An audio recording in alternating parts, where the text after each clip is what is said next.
Salam saudara yang saya kasihi dalam nama Tuhan Yesus. Bersyukur kita pada hari ini karena kita masih bisa bernafas, masih diberikan kesempatan, masih diberikan hari yang terbaik dalam kehidupan kita.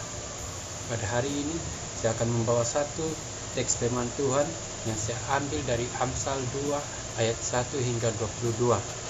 Tema yang saya berikan untuk teks ini adalah faedah memiliki hikmat surgawi.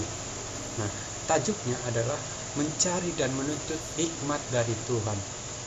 Nah, orang yang berhikmat atau orang yang memiliki hikmat akan mempunyai tujuan hidupnya yang jelas. Seperti Rasul Paulus, dia memiliki tujuannya yang jelas, walaupun dia disiksa, dianiaya, tetapi dia tahu tujuannya.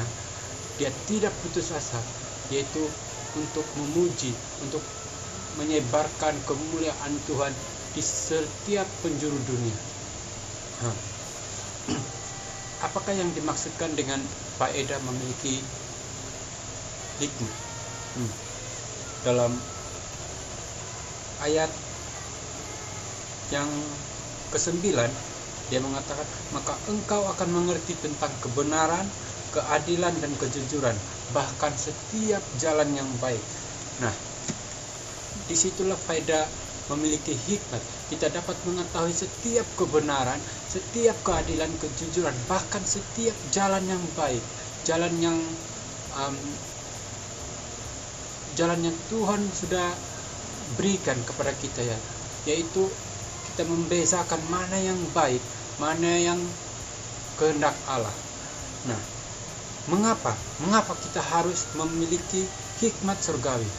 Nah, supaya hidup kita itu senantiasa dalam jalan yang tepat, jalan yang senantiasa berlandaskan dengan kebaikan, berlandaskan kehendak Tuhan, berlandaskan tujuan Tuhan dalam kehidupan kita.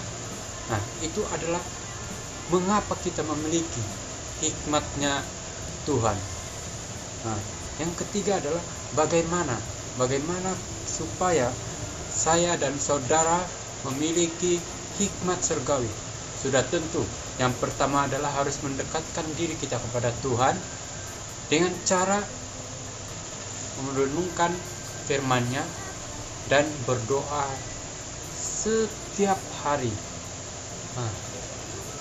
Dengan itu, semakin kita dekat kepada Tuhan, semakin kita lebih intim kepada Tuhan, maka setiap rencana, setiap kehendaknya, setiap rahasia-rahasia Tuhan itu akan sedikit demi sedikit dicurahkan, diberikan kepada kita.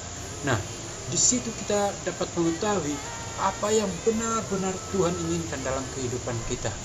Nah, maka itu saya dan saudara haruslah memiliki hikmat Tuhan ataupun menuntut hikmat dari Tuhan. Seperti Raja Salomo, dia bisa saja meminta kekayaan, kekuasaan, kekuatan, tetapi dia tidak meminta itu, tapi dia lebih meminta hikmat, yaitu pengetahuan yang baik dan buruk, kepintaran dia melebihi orang di atas rata-rata. Bahkan setelah dia mendapat hikmat itu, kekayaannya melimpah, kekuatannya berlimpah, bahkan kekuasaannya melebihi orang-orang yang menjadi raja sebelumnya. Mengapa hikmat itu lebih penting? Nah, di sini kita dapat mengetahui yang mana kebaikan, yang mana keadilan, kejujuran. Bahkan hari-hari ini banyak orang yang melupakan hikmat, banyak orang yang